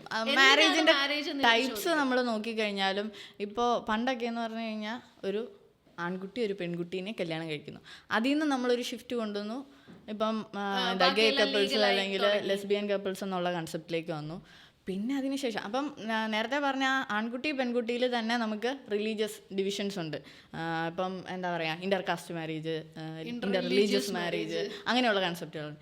ഇപ്പം അത് കഴിഞ്ഞ് അതിൽ നിന്നൊരു ഷിഫ്റ്റായി. അത് കഴിഞ്ഞ് ഇപ്പം എന്ന് പറഞ്ഞു കഴിഞ്ഞാൽ നീ പറഞ്ഞ പോലെ ഒരു മനുഷ്യക്കുഞ്ഞിനെ കല്യാണം കഴിക്കണം എന്നുള്ളതായിരിക്കും പേരൻസിൻ്റെ ടെൻഷൻ. അപ്പോൾ അങ്ങനെയൊക്കെ വരുമ്പോൾ കഴിഞ്ഞ ദിവസം ഒരു ചൈനയിൽ എന്തോ ഒരു, അതായത് നമ്മൾ ലോങ് ഡിസ്റ്റൻസ് റിലേഷൻഷിപ്പ് ഇന്ന് കോമൺ ആണല്ലോ. അതായത് വിർച്വൽ റിലേഷൻഷിപ്സിൻ്റെ കാലഘട്ടമാണ്. നമ്മളിപ്പം പരിചയപ്പെടണമെങ്കിൽ നേരിട്ട് കാണണം, അല്ലെങ്കിൽ ഇങ്ങനെ ഒന്ന് തൊട്ട് കഴിഞ്ഞാലേ നമ്മൾ കണക്ഷൻ ആവുള്ളൂ. അല്ലെങ്കിൽ എന്താ പറയുക, നമ്മളൊരു കണക്ഷൻ ഫീൽ ചെയ്യണം എന്നുണ്ടെങ്കിൽ കുറച്ച് നേരം അടുത്ത് ഇടപഴകണം. ഇന്ന് അതൊന്നുമില്ല, ജസ്റ്റ് നമ്മൾ വിർച്വൽ കമ്മ്യൂണിക്കേഷനിലൂടെ റിലേഷൻഷിപ്സിലാവുന്നവരാണ്. അപ്പോൾ ആ കൈൻഡ് ഓഫ് റിലേഷൻഷിപ്പിൽ തന്നെ കമ്മിറ്റ്മെൻറ്റ്സ് കൊണ്ടുവരാൻ വേണ്ടി നമ്മളൊരു മാരേജ് എന്നുള്ള അതിനൊരു ടേം ഉണ്ടായിരുന്നു, ഞാനത് വിട്ടുപോയി, അതിന് ഒരു പേരുണ്ട്. അപ്പം അങ്ങനെയുള്ള മാരേജസ് ചൈനയിൽ കൂടി വരുന്നു എന്നുള്ള രീതിയിൽ ഒരു റിപ്പോർട്ട് ഇങ്ങനെ ഉണ്ട്. അപ്പം അങ്ങനെ പല രീതിയിലും മാരേജ് എന്നുള്ള ഒരു കൺസെപ്റ്റ് മാറിക്കൊണ്ടിരിക്കും. പഴയ ആൾക്കാരുടെ കൺസെപ്റ്റ് അല്ല. പഴയതെന്ന് പറഞ്ഞു കഴിഞ്ഞാൽ ഇന്ന് ചായ കുടിക്കുന്ന ആളെ നാളെ നമ്മൾ കല്യാണം കഴിക്കാം, ചായ കൊണ്ട് കൊടുത്ത് കാണുന്ന ആളെ നാളെ നമ്മൾ കല്യാണം കഴിക്കാം. ഇപ്പൊ അറേഞ്ച്ഡ് മാരേജ് ആണെങ്കിൽ പോലും ആളുകള് ഒരു 3 months ടൈം. അത് പക്ഷെ വീട്ടുകാർ അതിനെ ഇപ്പം വളരെ ഓപ്പൺ മൈൻഡഡ് ആയിട്ട് കാണാൻ തുടങ്ങി. എന്നാ മക്കള് ഒരു റിലേഷനിലാണെന്ന് പറയുമ്പോൾ നമ്മുടെ നാട്ടിൽ പണ്ട് അതൊരു സിന്നായിരുന്നെങ്കിൽ ഇന്നത് അവർക്ക് ഓക്കെയാണ്, അല്ലെങ്കിൽ അവർ ഹാപ്പിയാണ്. 5ാം ക്ലാസ്സിൽ പഠിക്കുന്ന കൊച്ചിന് റിലേഷൻഷിപ്പ് ഉണ്ടെന്ന് വളരെ ഓപ്പൺ ആയിട്ട് പാരന്റ്സിനോട് പറയും. അതെ, എൻ്റെ കൂട്ടത്തിൽ 3 ആമക്കളുള്ള ആള് 3 പേർക്കും റിലേഷൻഷിപ്പ് ഉണ്ട്. ഈ 3 പേർക്ക് ഈ അമ്മ വേണം എന്താ ഗിഫ്റ്റ് മേടിച്ചെടുക്കാനുള്ള കാശ്, അവരുടെ ബർത്ത്ഡേ ആയിക്കോട്ടെ, സെലിബ്രേഷൻസിനെല്ലാം. നമുക്ക് നമ്മുടെ ജനറേഷനിൽ അച്ഛനോടോ അമ്മയോടോ പോയി നമുക്ക് ഇങ്ങനെ ഒരു ഇഷ്ടം, ഒരു ഇൻഫാറ്റുവേഷൻ തോന്നി എന്ന് പറയാൻ പോലും പേടിയുണ്ടായിരുന്നു.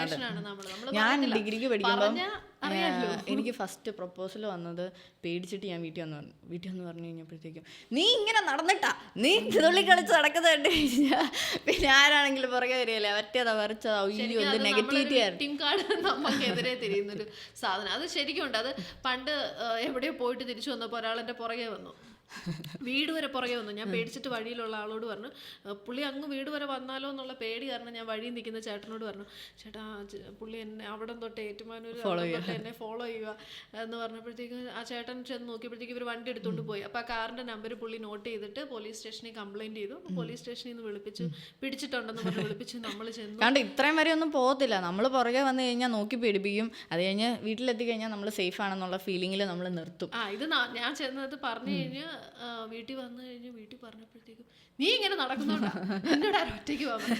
ഞാൻ എല്ലായിടത്തും ഒറ്റയ്ക്ക് പോയിക്കൊണ്ടിരുന്നത് ആ സമയത്ത്. 7ാം ക്ലാസ് തൊട്ട് എല്ലായിടത്തും ഒറ്റയ്ക്ക് പോയിക്കൊണ്ടിരുന്നത്. അത് നീ ഇങ്ങനെ നടക്കുന്നുണ്ടോ, അത് ഒരു കാർഡ് നമുക്ക് നേരെ തിരിയും. അപ്പൊ നമ്മൾ എന്ത് ചെയ്യും, നമ്മൾ നമ്മുടെ ലൈഫിൽ നടക്കുന്ന കാര്യങ്ങളൊന്നും വീട്ടിൽ ഷെയർ ചെയ്യാതെ വരും. അതായിരുന്നു നമ്മുടെ ജനറേഷണൽ ട്രോമ ഉണ്ടായിരുന്നു നമ്മുടെ ജനറേഷൻ. എല്ലാവർക്കും ഞാൻ പറയുന്നില്ല, എൻ്റെ കൂടെ പഠിക്കുന്ന ഫാമിലി പേരൻസുമായിട്ട് ഭയങ്കര ഓപ്പൺ ആയിട്ട് ഫ്രണ്ട്ലി ആയിട്ട് ബിഹേവ് ചെയ്യുന്ന കൂട്ടുകാർ എനിക്കുണ്ടായിരുന്നു. പക്ഷെ മെജോറിറ്റിയും നമ്മളെ പോലുള്ളവരായിരുന്നു, പേടിച്ചിട്ട് വീട്ടിലൊന്നും പറയാതിരിക്കുന്നവരായിരുന്നു. അതെ, എങ്ങനെയാണെന്ന് അറിയത്തില്ല, അങ്ങനെയുള്ളവരെല്ലാം കൂടെ ഒരുമിച്ച് വരികയും ചെയ്യും അല്ലേ. നമ്മുടെ കൂട്ടത്തിൽ ഒരെണ്ണത്തിൻ്റെ അച്ഛനും അമ്മയും ഇങ്ങനെ ഓപ്പൺ ആണെന്ന് കാണുമ്പോൾ അത് കണ്ടിട്ടെങ്കിലും നമ്മുടെ അച്ഛനും അമ്മയ്ക്ക് ഒരു മാറ്റം വരുമെന്ന് കരുതുമ്പോൾ കൂട്ടത്തിലുള്ള എല്ലാത്തിനും ഇങ്ങനെ തന്നെയായിരിക്കും. അപ്പൊ നമ്മുടെ മാരേജ് എന്നുള്ള കൺസെപ്റ്റില് നിങ്ങൾ എന്തിനാണ് കല്യാണം കഴിക്കുന്നത്? സൊസൈറ്റിയുടെ കാഴ്ചപ്പാട് മാത്രമല്ല, ഓരോ ഇൻഡിവിജ്വൽസിന്റെയും കാഴ്ചപ്പാട് ഇന്നത്തെ തോട്ടല്ല നാളെ.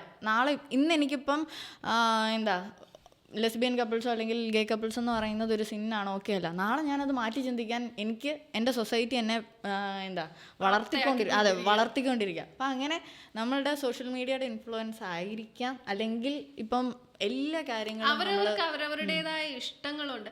ഇപ്പോൾ കല്യാണം കഴിച്ചാൽ തന്നെ ഖലീൽ ജിബ്രാന്റെ പ്രൊഫറ്റിൽ പറയുന്ന പോലെ, ഖലീൽ ജിബ്രാൻ ഒരു ഫിലോസഫറാണ്, റൈറ്ററാണ്. പുള്ളിയുടെ ദ പ്രൊഫറ്റ് എന്ന് പറഞ്ഞൊരു ബുക്കുണ്ട്. അതിലെല്ലാത്തിനെ പറ്റിയും ഭയങ്കര രസമായിട്ട് പറഞ്ഞിട്ടുണ്ട്. മാരേജ്, ചിൽഡ്രൻ, അതുപോലെ തന്നെ ഫ്രീഡം, അങ്ങനെ എല്ലാ കാര്യങ്ങളെ പറ്റിയും പുള്ളി ഒരു ഇത് പറഞ്ഞിട്ടുണ്ട്. അപ്പോൾ കല്യാണത്തെ പറ്റി പറയുന്നത്, നിങ്ങൾ ഒരുമിച്ച് ജനിച്ചതായിരിക്കാം, ജനിക്കുക എന്ന് പറഞ്ഞാൽ സോൾമേറ്റ്സ് ആയിരിക്കാം, നിങ്ങൾ ജീവിതകാലം മുഴുവൻ ഒരുമിച്ച് ജീവിക്കേണ്ടവരായിരിക്കാം, പക്ഷെ നിങ്ങൾ തമ്മിലൊരു അകലം ഉണ്ടായിരിക്കണം. അത് നമ്മൾ എപ്പോഴും മനസ്സിൽ വെക്കേണ്ട ഒരു കാര്യമാണ്. എൻ്റെ പാർട്ട്ണർ ഞാനല്ല, എൻ്റെ പാർട്ട്ണറെ പോലെ ആവാൻ എനിക്ക് സാധിക്കില്ല. കാരണം രണ്ടുപേരും രണ്ട് ഡിഫറെൻറ്റ് സിറ്റുവേഷനിൽ, രണ്ട് ഡിഫറെൻറ്റ് ഫാമിലിയിൽ, പല തരത്തിൽ വളർന്നു വന്ന രണ്ട് ഇൻഡിവിജ്വൽസ് ആണ്. അവർക്ക് അവരുടേതായ ക്യാരക്ടറുണ്ട്, അവരുടേതായ ഇഷ്ടങ്ങളുണ്ട്, അനിഷ്ടങ്ങളുണ്ട്, ആവശ്യങ്ങളുണ്ട്, അനാവശ്യങ്ങളുണ്ട്. രണ്ടും രണ്ട് വ്യക്തികളാണ്. നാം ഒന്നാണ് എന്ന് പറയാം, പക്ഷെ രണ്ട് തന്നെയാണ്. ആ ഇൻഡിവിജ്വൽ സ്പേസിങ് അല്ലെങ്കിൽ ആ ഇൻഡിവിജ്വലൈസേഷൻ നമ്മൾ ആ ഫാമിലിയിൽ ചിന്തിച്ചു തുടങ്ങുന്നിടത്ത് തന്നെ നമുക്കൊരു ചേഞ്ച് ഫീൽ ചെയ്യും. എന്നെ പോലെ ഞാൻ ചെയ്യുന്നതേ ഇഷ്ടപ്പെടാവുള്ളൂ, എനിക്കത് ഇഷ്ടമല്ല, അതുകൊണ്ട് നീ ഇഷ്ടപ്പെടണ്ട. അതിനോട് ഞാൻ ആദ്യമേ പറഞ്ഞ കാര്യം അത്. എനിക്ക് ഇഷ്ടമല്ല എന്ന് പറഞ്ഞ, നിനക്ക് ഇഷ്ടമല്ല എന്ന് പറഞ്ഞാൽ ഞാനൊരു കാര്യം ചെയ്യാതിരിക്കില്ല. എൻ്റെ ഇഷ്ടങ്ങൾ എപ്പോഴും എൻ്റെ ഇഷ്ടങ്ങൾ തന്നെ ആയിരിക്കും എന്നുള്ളത്. എല്ലാ ഇൻഡിവിജ്വൽസും അങ്ങനെ ആയിരിക്കണം. പക്ഷെ എനിക്ക് ഫീൽ ചെയ്തിട്ടുള്ളത് ഒരുപാട് നെഗറ്റീവ്സും പോസിറ്റീവ്സും ഈ പറയുന്ന കൈൻഡ് ഓഫ് റിലേഷൻഷിപ്സിലും ഫാമിലി ലൈഫിലും മാരേജസിലും ഉണ്ടെങ്കിലും എനിക്ക് ഫീൽ ചെയ്തിട്ടുള്ളത്, നമ്മുടെ പോരായ്മകൾ, നമ്മുടെ നെഗറ്റീവ് സൈഡ് മനസ്സിലാക്കി ഒരു ചേഞ്ച് കൊണ്ടുവരാൻ തയ്യാറാണെങ്കിൽ ഇത് ഭയങ്കര ബ്യൂട്ടിഫുൾ ആയിട്ടുള്ളൊരു കാര്യമാണ്. കാരണം ഇത് യൂണിവേഴ്സൽ ആയിട്ടുള്ളൊരു പ്രോസസ്സ് ആയതുകൊണ്ട് എല്ലാവരും ഇതിലൂടെ ഒരു കൈൻഡ് ഓഫ് വോക്ക് ത്രൂ നടത്തും.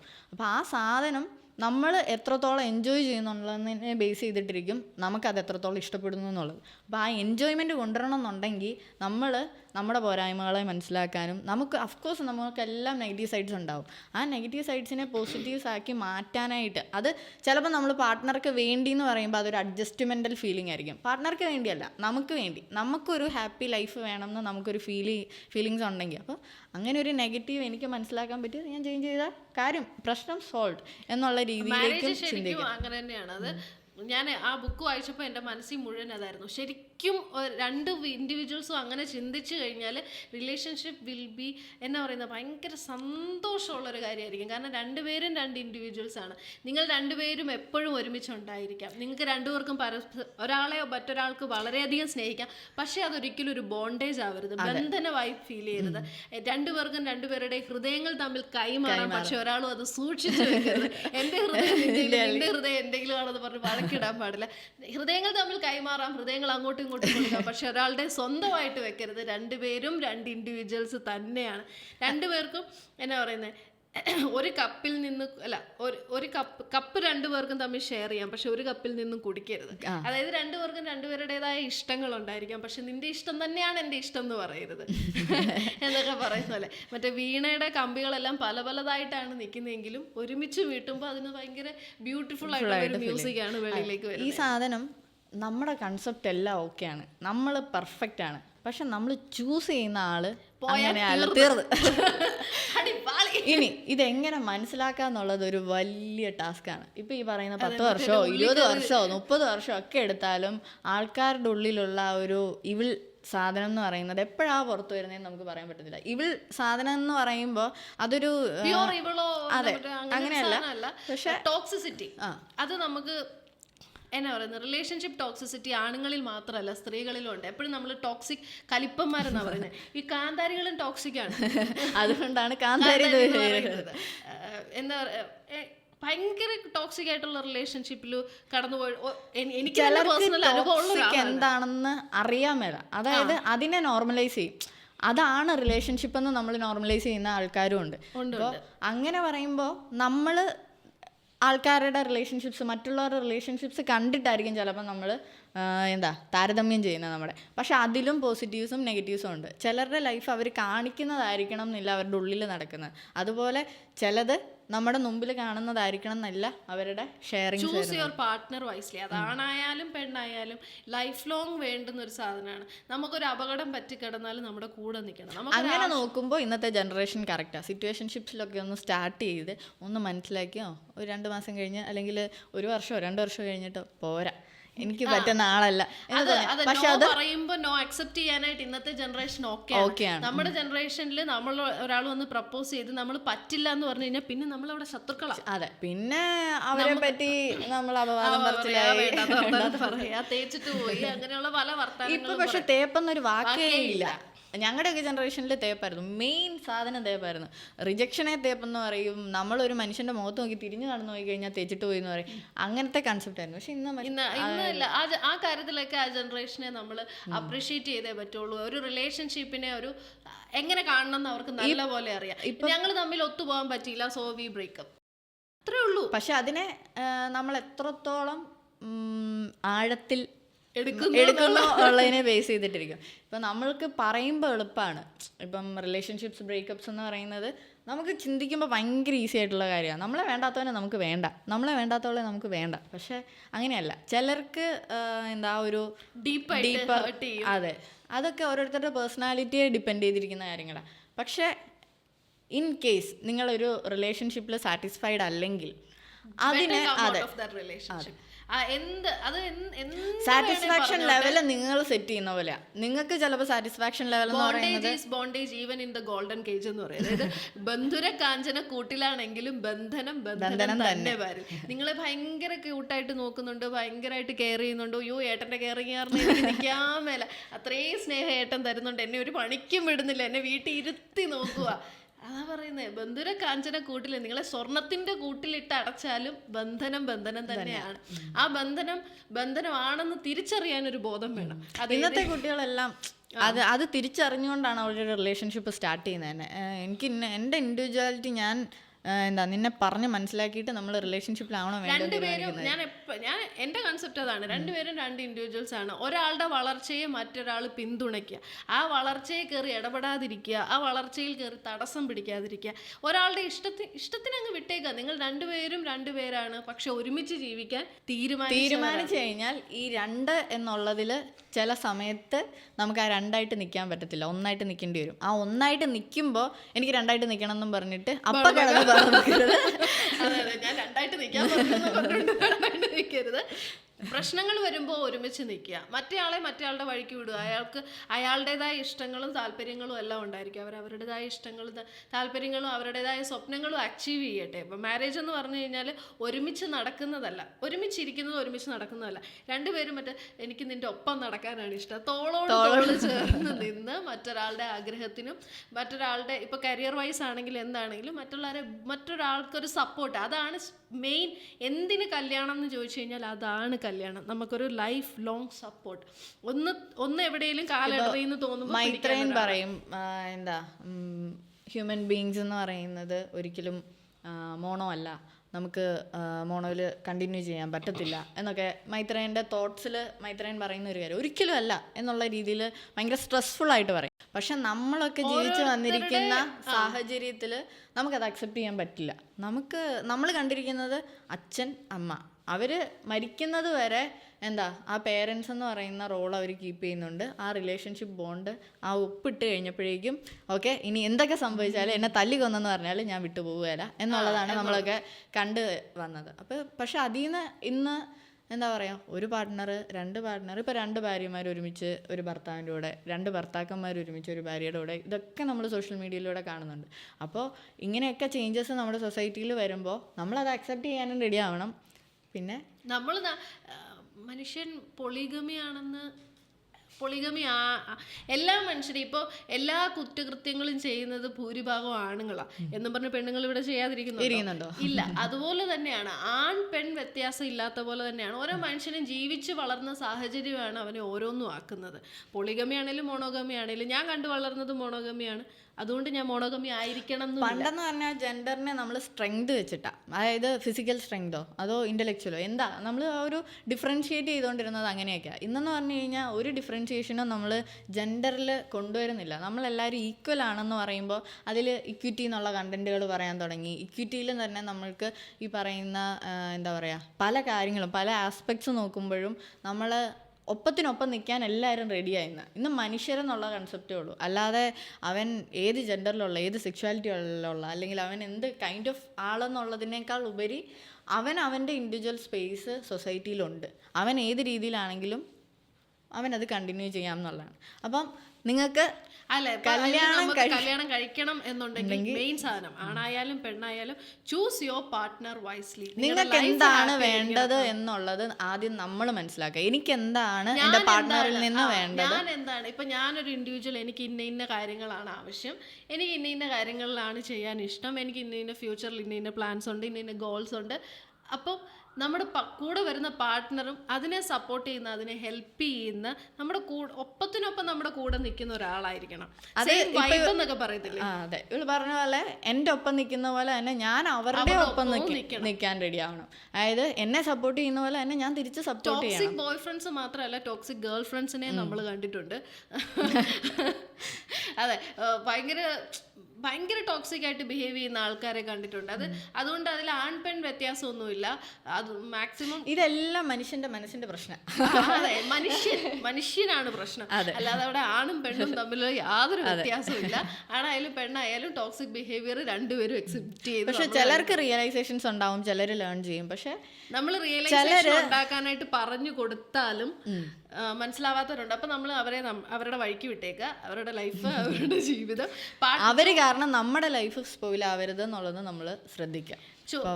ചൂസ് പാർട്ട്ണർ വൈസ്ലി എന്ന് പറയുന്നതിന്റെ മെയിൻ റീസൺ, നമുക്ക് പരസ്പരം ഒരു ഡിപ്പെൻഡൻസ് ഉണ്ടാവുമ്പോൾ നമ്മൾ പല കാര്യങ്ങളും ക്ലിങ്ങി ആയി പോകരുത്. പക്ഷെ പരസ്പരം ഡിപ്പെൻഡ് ചെയ്ത്, അല്ലെങ്കിൽ ഒരു കാര്യത്തിന് മറ്റൊരാളോട് പോയി ചോദിക്കാനും അയാളുടെ ഹെൽപ്പ് മേടിക്കാനും നമുക്കൊരു മടി ഉണ്ടാവും എന്ന് പറഞ്ഞ് എല്ലാത്തിനും അയാളുടെ കീഴെ പോയി കിടക്കുന്നതല്ല. ചിലര് പറയും എന്താ ഹസ്ബൻഡ് റോൾ എന്ന് പറയുന്നത് ഭാര്യ ഷോപ്പിങ്ങിന് കൊണ്ട്, അല്ലെങ്കിൽ ഈ പറയുന്ന ഡിപ്പെൻഡൻസ് എന്ന് പറയുന്നത് ഇതാ, ഡ്രൈവ് ചെയ്ത് നമ്മൾ പാസഞ്ചർ പ്രിൻസസ് ആയിട്ട് അടുത്തിരുന്ന് ചേട്ടൻ വണ്ടി ഓടിച്ചോട്ടെ, വണ്ടി ഓടിച്ച് നമ്മളെ കൊണ്ടുപോകും. അല്ലെങ്കിൽ എനിക്കൊരു ടൂർ പോകണം, എനിക്കൊരു ട്രിപ്പ് പോകണം, ഒരു സ്ഥലം കാണണം എന്ന ആഗ്രഹം പറഞ്ഞു കഴിഞ്ഞാൽ ചേട്ടന് സമയം കൊണ്ടുപോകണം, ചേട്ടന് സമയം എനിക്ക് കൊണ്ടുപോകാൻ പറ്റുള്ളൂ.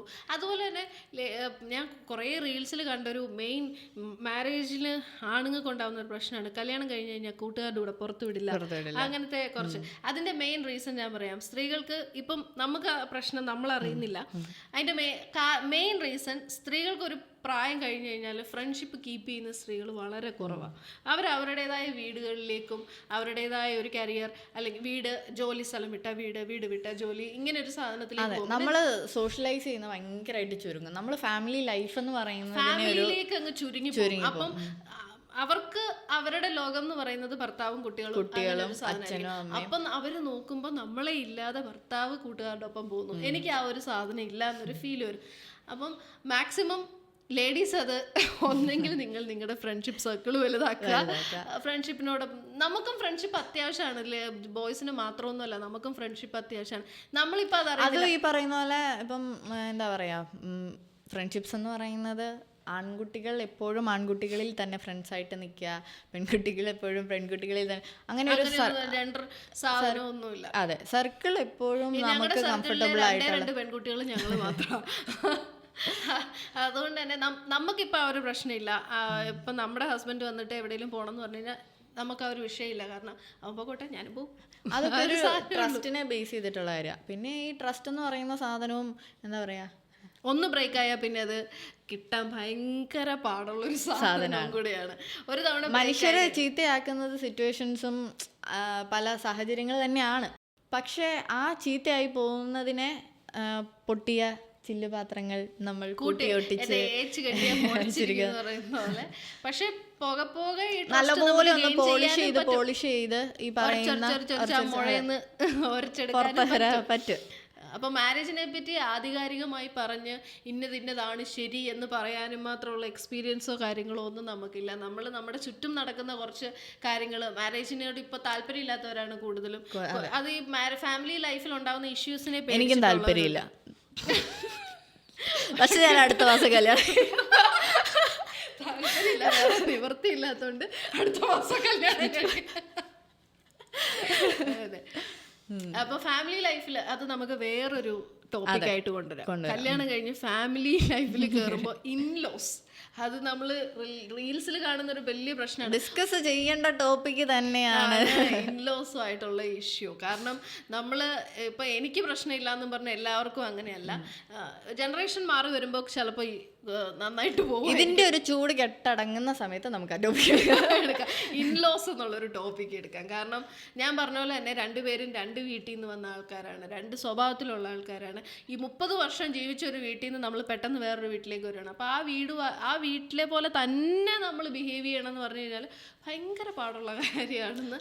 ആ ബിഹേവിയറിൻ്റെ കാര്യത്തിൽ തന്നെ നമ്മൾ രാവിലെ കുളിക്കുന്നത്, എണീക്കുമ്പോൾ തൊട്ടിട്ടുള്ള കാര്യങ്ങൾ, പ്രാർത്ഥിക്കുന്നത്, ഇല്ലെങ്കിൽ നമ്മൾ വീട് തൂത്ത് തുടയ്ക്കുന്നത്, അങ്ങനെയുള്ള എല്ലാ ടു Z കാര്യങ്ങളും വരും. ഇതൊക്കെ നമ്മുടെ സ്പേസ് ആണെന്ന് നമുക്ക് ഫീൽ ചെയ്ത് കഴിഞ്ഞാൽ, ഞാൻ രാവിലെ എണീറ്റ് വരുമ്പോൾ എൻ്റെ റൂമിൽ ബെഡ് മടക്കി വിടുക എന്നുള്ളത് ഞാൻ ശീലിച്ച കാര്യമാണെങ്കിൽ, എൻ്റെ പാർട്ട്ണർ ശീലിക്കാത്ത കാര്യമാണെങ്കിൽ എനിക്ക് ഫോഴ്സ് ചെയ്യേണ്ട ആവശ്യമില്ല, ഞാൻ അങ്ങനെ ചെയ്യുന്നുണ്ട്. അപ്പം അതിൽ ഞാൻ ഒരു ഇക്വാളിറ്റിയെ കുറിച്ചിട്ടല്ല പറയുന്നത്, അവൻ ചെയ്തില്ലെങ്കിൽ ഞാൻ ചെയ്യാൻ റെഡിയാണ്. അപ്പം ഞാൻ ചിലപ്പോൾ രാവിലെ എണീറ്റ ഉടനെ കാപ്പി ഇടത്തില്ലായിരിക്കും, അല്ലെങ്കിൽ അടുക്കള കയറത്തില്ലായിരിക്കും. അവനിപ്പോൾ അതിന് റെഡി ആണെന്നുണ്ടെങ്കിൽ, രാവിലെ എണീറ്റ ഉടനെ കാപ്പി കുടിക്കാൻ റെഡി ആണെന്നുണ്ടെങ്കിൽ അവൻ ചെയ്തോട്ടെ എന്നുള്ളത്. അപ്പം അങ്ങനെ നമ്മൾ ഈക്വലി ഷെയർ ചെയ്ത് വരുമ്പോഴത്തേക്ക് അത് ബ്യൂട്ടിഫുൾ ആയിട്ട് നമുക്ക് ഫീൽ ചെയ്യും. സ്കെയറി അല്ല, പക്ഷെ എനിക്ക് സ്കെയറിയാണ്. ഞാൻ നിങ്ങളെ പോലെ ഒരാളാണ്. ഞാൻ പേടിച്ചിരുന്നു കല്യാണം കഴിഞ്ഞ എന്താവുന്ന. അത് മെയിൻ റീസൺ ഇത് തന്നെയാണ്, ഞാൻ പണിയെടുക്കേണ്ടി വരുമല്ലോ എന്നുള്ളതായിരുന്നു എൻ്റെ ഏറ്റവും വലിയ പേടി. പക്ഷെ എൻ്റെ പേടി ഇപ്പം മാറി. എൻ്റെ ടേസ്റ്റ് ബഡ് അല്ല എൻ്റെ പാർട്ട്ണറുടെ ടേസ്റ്റ് ബഡ്. ഞാൻ കുക്ക് ചെയ്യുന്നത് എൻ്റെ ടേസ്റ്റ് ബഡിനനുസരിച്ചിട്ടായിരിക്കും. ഇപ്പം നമ്മുടെ അമ്മമാർ ഭയങ്കര പ്രോയാണ് കുക്കിംഗ് എന്ന് പറഞ്ഞാൽ. അവർ ശീലിച്ച് അവരിൽ യൂസ്ഡായി. ആദ്യം തുടക്കത്തിൽ ഉണ്ടാക്കിയ ആരും പെർഫെക്റ്റ് ആയിട്ട് തന്നെ ഫുഡ് ഉണ്ടാക്കണം എന്നില്ല, പക്ഷെ ഉണ്ടാക്കിയവർക്കൊക്കെ പ്രാക്ടീസിലൂടെ ആയിരിക്കും അവർ പോളിഷ് ചെയ്തിരുന്നത്. പക്ഷെ വന്ന് കയറുന്ന പെണ്ണ് ആദ്യം ഇടുന്ന ചായ ജഡ്ജ് ചെയ്യാൻ റെഡി ആയിട്ടിരിക്കുന്നവരായിരിക്കും മിക്ക കുടുംബത്തിലുള്ളവർ. അതിന് പകരം ഇട്ട് തരുന്ന സാധനം വായി വെക്കാൻ കൊള്ളത്തില്ലെങ്കിലും നിങ്ങൾ പറയണം, മോളെ നന്നായിട്ടുണ്ട്. അല്ലെങ്കിൽ നിങ്ങളുടെ പാർട്ട്ണർ ഇട്ട് തരുന്ന ചായ ആണെങ്കിൽ, മോളെ നല്ല ചായ കേട്ടോ, നാളെ ഇനി നീ ചായ അങ്ങനെ ആയിട്ട് ഞാൻ നീ ഉണ്ടാക്കാൻ പോവാ. ആ ശരി, നീ ഉണ്ടാക്കിക്കോ, നീ കഴിക്കോ, ഞാൻ കഴിച്ചോളാം, നീ ഉണ്ടാക്കിക്കോ. കഴിച്ച് മൊത്തം കഴിച്ചു കഴിഞ്ഞിട്ട് ഇനി മുതൽ ഇത് ഉണ്ടാക്കണ്ട. പക്ഷെ അവിടുത്തെ സ്നേഹം നിങ്ങൾ കാണാതെ പോരുത്. കഴിച്ചു മൊത്തം കഴിക്കും. കഴിച്ചിട്ട് പറയും ഇനി ഞാൻ പറയാം, ഇത് ഉണ്ടാക്കണമെങ്കിൽ ഞാൻ പറയാം. അതാണ് നമ്മൾ ചൂസ് ചെയ്യുന്ന പാർട്ട്ണർ റൈറ്റ് ആണെങ്കിൽ വാട്ടെവർ നമ്മളുടെ മിസ്റ്റേക്സ് അവരത് ഭയങ്കര പോസിറ്റീവായിട്ട് എടുക്കാൻ റെഡി ആയിരിക്കും. കൊടുത്താലും കഴിക്കും. കഴിച്ചിട്ട് ഇഷ്ടപ്പെട്ടില്ലെങ്കിൽ കുഴപ്പമില്ല, ഞാൻ എന്ത് വേണേ കഴിക്കും, കുഴപ്പമില്ല, പക്ഷെ ഇനി നീ ഇത് ഉണ്ടാക്കണ്ട, നമുക്ക് വേറെ എന്തെങ്കിലും ഉണ്ടാക്കാം. ഈശ്വര ഭഗവാനെ, എനിക്കൊക്കെ കിട്ടാൻ പോകുന്നത് ഏത് ലെവലാണ്. അപ്പൊ ഇതാണ് നമ്മുടെ മാരേജ് ലൈഫ്. ഇനി നിങ്ങൾക്ക് തീരുമാനിക്കാം കല്യാണം കഴിക്കണോ, കഴിച്ചോളൂ. നല്ല ഒരെണ്ണത്തിനെ നോക്കി തിരഞ്ഞെടുക്കാൻ മാക്സിമം ശ്രമിക്കുക. ഇത് നമ്മുടെ കയ്യിലുള്ള കാര്യമല്ല, പക്ഷെ നമ്മളായിട്ടൊരു എഫേർട്ട് ഇട്ട്. അതെ, ഞാൻ പറയും നമ്മുടെ കയ്യിലുള്ള കാര്യമാണ്. നമ്മൾ ചൂസ് ചെയ്യുന്ന ആള് നമ്മുടെ ചോയ്സാണ്. ആ സാധനം നമ്മൾ കറക്റ്റായിട്ട് ചൂസ് ചെയ്യാൻ ശ്രമിക്കുക. ഇപ്പം ഈ പറഞ്ഞ പോലെ നമ്മൾ ആദ്യം തന്നെ ഓപ്പണായിട്ട് കമ്മ്യൂണിക്കേറ്റ് ചെയ്ത് കഴിഞ്ഞാൽ, എനിക്ക് ട്രൈ ഔട്ട് ചെയ്യണം, അല്ലെങ്കിൽ റിലേഷൻഷിപ്പ് എന്ന് പറയുന്നത് എനിക്ക് ആദ്യം തൊട്ടേ ഒരു കമ്മിറ്റ്മെൻറ്റിലേക്ക് താല്പര്യമില്ല, നമുക്കൊന്ന് നോക്കാം, സംസാരിച്ച് അടുത്തിടെ വഴിയൊക്കെ നോക്കിയിട്ട് ഓക്കെ നമുക്ക് പറ്റുന്നില്ല എന്നുണ്ടെങ്കിൽ വേണ്ടാന്ന് വെക്കാനുള്ള ഓപ്ഷൻ നമ്മൾ ചൂസ് ചെയ്യണം എന്നുള്ളതാണ് എൻ്റെ ഒരു ഇത്. അത് പക്ഷേ മ്യൂച്വൽ ആയിരിക്കണം. ഞാൻ അതൊക്കെ ഹൈഡ് ചെയ്ത് എൻ്റെ മനസ്സിൽ വെച്ചിട്ട് ഓപ്പോസിറ്റ് എനിക്ക് നാളെ ഇതൊന്നും അറിയാതെ കമ്മിറ്റഡ് ആയിട്ട് നിന്നിട്ട് പെട്ടെന്ന് നിന്നിട്ട് എനിക്ക് റിലേഷൻഷിപ്പ് മുമ്പോട്ട് കൊണ്ടുപോകാൻ പറ്റും. അങ്ങനെ ചെയ്യരുത്, അത് തെറ്റാണ്. അങ്ങനെ ചെയ്യരുത്. അത് നമ്മുടെ മാരേജ് എന്നുള്ള ടോപ്പിക്. ഇതിൽ നിങ്ങൾക്ക് എന്തെങ്കിലും എക്സ്ട്രാ പോയിന്റ്സ് ആഡ് ചെയ്യണമെന്നുണ്ടെങ്കിൽ കമന്റ് സെക്ഷനിൽ പറയാം. നമ്മൾ ഡിസ്കസ് ചെയ്യുന്നതും പറയുന്നതും എല്ലാം ശരിയാവണമെന്നൊന്നുമില്ല. നമ്മുടെ തോട്ട്സും നമ്മുടെ എക്സ്പീരിയൻസും നമ്മൾ കേട്ടതും കണ്ടതുമായ കാര്യങ്ങൾ വെച്ചാണ് നമ്മൾ ഷെയർ ചെയ്യുന്നത്. അപ്പം നിങ്ങൾക്ക് എന്തെങ്കിലും എക്സ്ട്രാ തോട്ട്സ് ഇതിലുണ്ടെന്നുണ്ടെങ്കിൽ ആഡ് ചെയ്യുക. നിങ്ങളുടെ മാരേജ് എക്സ്പീരിയൻസ് എന്തെങ്കിലും പറയാനുണ്ടെന്നുണ്ടെങ്കിൽ. അപ്പോൾ മറ്റൊരു ടോപ്പിക്കായിട്ട് കാണാം. മാരേജ് ചെയ്യാൻ ഉദ്ദേശിക്കുന്നവർ തീർച്ചയായും ഇത് കാണുക. കുറച്ചൊക്കെ ഇൻസൈറ്റ്സ് ഇതിൽ നിന്ന് കിട്ടും. പിന്നെ നല്ലൊരു പാർട്ട്ണറെ നോക്കി തിരഞ്ഞെടുക്കുക. കൊണ്ട് കളഞ്ഞിട്ട് പിന്നെ കിടന്ന് മൂങ്ങിയിട്ട് കാര്യമില്ല. അതെ, ജീവിതാവസാനം വരെ അങ്ങനെയാണെങ്കിൽ ജീവിതാവസാനം വരെ പിന്നെ നടക്കാൻ പറ്റുന്ന റിലേഷൻഷിപ്പ് ബ്രേക്കേജ് പോലെ തന്നെ നമുക്ക് ഡിവോഴ്സ് ഉണ്ട് കേട്ടോ. അപ്പൊ റിലേഷൻഷിപ്പിലാണെങ്കിൽ പോലും നിങ്ങൾ അത് മാരേജിലേക്ക് എത്തിക്കാൻ അങ്ങനെ ഒരു പേഴ്സണൽ ഹേർട്ടിലേക്ക് നിങ്ങൾ പോകാതിരിക്കുന്നതായിരിക്കും നല്ല. അങ്ങോട്ടും ഇങ്ങോട്ടും നമ്മൾ മ്യൂച്വൽ അണ്ടർസ്റ്റാൻഡിംഗ്. ഒരു റിലേഷൻഷിപ്പിന്റെ ഏറ്റവും വലിയ കീ ഫാക്ട് എന്ന് പറയുന്നത് കമ്മ്യൂണിക്കേഷൻ ആണ്. എന്തുണ്ടെങ്കിലും കമ്മ്യൂണിക്കേറ്റ് ചെയ്യുക. ഇഷ്ടപ്പെട്ടില്ലെങ്കിൽ ഇഷ്ടപ്പെട്ടില്ല എന്ന് തന്നെ പറയുക. അതിലിപ്പോ എന്താ പേടിക്കാനുള്ളത്? നമ്മുടെ കൂട്ടത്തിൽ നിൽക്കുന്ന ഒരാളല്ലേ. ഇതെല്ലാം പറയുന്നത് നമ്മളൊരു റിലേഷൻഷിപ്പിനെ അത്ര സീരിയസ് ആയിട്ട് കാണുന്ന ജനറേഷൻ, അല്ലെങ്കിൽ നിങ്ങൾ റിലേഷൻഷിപ്പിനെ സീരിയസ് ആയിട്ട് കാണാൻ തീരുമാനിച്ചിട്ടുള്ളവർക്കുള്ള ആൾക്കാരെ പറ്റിയാണ്. സിറ്റുവേഷൻഷിപ്പ് ജസ്റ്റ് ട്രൈ ഔട്ട് ചെയ്യുക, ഇതെങ്ങനെയാണ് ഡേറ്റിങ്, അങ്ങനെയുള്ളവർക്ക് വേണ്ടി ഒന്നും അല്ല. കാരണം ആ കൺസെപ്റ്റിനെ പറ്റി പറയാൻ നമുക്കറിയില്ല. ആ ഒരു കൺസെപ്റ്റിൽ നമ്മൾ ജീവിച്ചിട്ടില്ല, കൺസെപ്റ്റ് നമ്മൾ എക്സ്പീരിയൻസ് ചെയ്തിട്ടില്ല, ഡേറ്റിംഗ് കൺസെപ്റ്റ്. അതുകൊണ്ട് അത് നമുക്ക് പറയാൻ അറിയില്ല. ഒരു കമ്മിറ്റഡ് റിലേഷൻഷിപ്പ് കൺസെപ്റ്റിലാണ് നമ്മൾ ജീവിച്ചത്. ഒരു ടോക്സിക് റിലേഷൻഷിപ്പും നമ്മൾ കണ്ടിട്ടുണ്ട്. അതുകൊണ്ട് അതെല്ലാം നമുക്ക് പറയാൻ പറ്റും. അതുകൊണ്ട് മാരേജിൽ തരാൻ പറ്റുന്ന ഒരു അഡ്വൈസ് എന്നൊന്നും പറയുന്നില്ല, ഒരു ഒപ്പീനിയൻ എന്ന് പറയുന്നത് എപ്പോഴും നമ്മുടെ പാർട്ട്ണറിനെ ഡിപ്പെൻഡ് ചെയ്തിരിക്കും നമ്മുടെ മാരേജ് ലൈഫ്. അല്ലാതെ ഇൻലോസ് അല്ല നമ്മുടെ മാരേജ് ലൈഫ് ഡിറ്റർമിൻ ചെയ്യുന്നത്. കാരണം അവർ കുറച്ച് നാളത്തേക്ക് നമ്മുടെ കൂടെ കാണുള്ളൂ. നമ്മുടെ കൂടെ ലൈഫ് ലോങ് കാണേണ്ട ആൾ പാർട്ട്ണറാണ്. So choose your partner wisely. അതാണ് മാരേജിൽ തരാൻ പറ്റുന്ന ഏറ്റവും വലിയ അഡ്വൈസ്. നമ്മുടെ ഓപ്പോസിറ്റ് നിൽക്കുന്ന ആൾ മാത്രമല്ല പാർട്ട്ണർ, നിങ്ങളും പാർട്ട്ണറാണ്. നമ്മളും അതുപോലെ മറ്റേയാളുടെ അയാൾ നമ്മുടെ ആഗ്രഹത്തിന് കൂട്ടി നിൽക്കുന്നുണ്ടെങ്കിൽ അയാളുടെ ഏത് ആഗ്രഹത്തിന് നമ്മളും കൂട്ടി നിൽക്കുക. അത്രേ ഉള്ളൂ. അപ്പൊ നമുക്ക് മറ്റൊരു കുടുംബശ്രീ ചർച്ചയുമായി അടുത്ത ആഴ്ച കാണാം. കുടുംബശ്രീകളിൽ ചിലപ്പോ ഇങ്ങനത്തെ ചർച്ചകളല്ലായിരിക്കും. അങ്ങനെ ഒരു ചർച്ച നമുക്ക് കൊണ്ടുവരാം. മരുമക്കൾ, അമ്മായിയമ്മ, അമ്മായച്ചൻ, മരുമക്കൾ. അതാണ് നമ്മുടെ കുടുംബശ്രീ റിയൽ ചർച്ചകൾ. കുറച്ച് സ്നിപ്പറ്റ്സ്, കുറച്ച് റെഫറൻസ് കല്യാണം കഴിഞ്ഞ കുറച്ച് പേരോട് ഇൻലോസിനെ പറ്റി അന്വേഷിച്ച് പറഞ്ഞിട്ട് കുറച്ച് റെഫറൻസ് ഒക്കെ ആയിട്ട് നമുക്ക് ഇൻലോസിന്റെ ചർച്ചയായിട്ട് വരാം. അറ്റ്ലീസ്റ്റ് നമ്മൾ വേറൊരു ടോപ്പിക് ആയിരിക്കും, ഇൻലോസ് അല്ലായിരിക്കും കേട്ടോ. കുറച്ച് വേറെ എന്തെങ്കിലും ടോപ്പിക് ആയിട്ട് വരാം. ഇൻലോസ് വേണമെന്നുണ്ടെങ്കിൽ നിങ്ങൾ കമന്റ് ചെയ്യുക.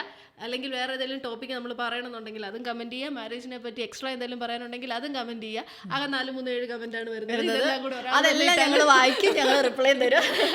ഇതെല്ലാം കൂടെ ഒരാളിട്ടാലും ഞങ്ങൾക്ക് ഒരു പ്രശ്നമില്ല.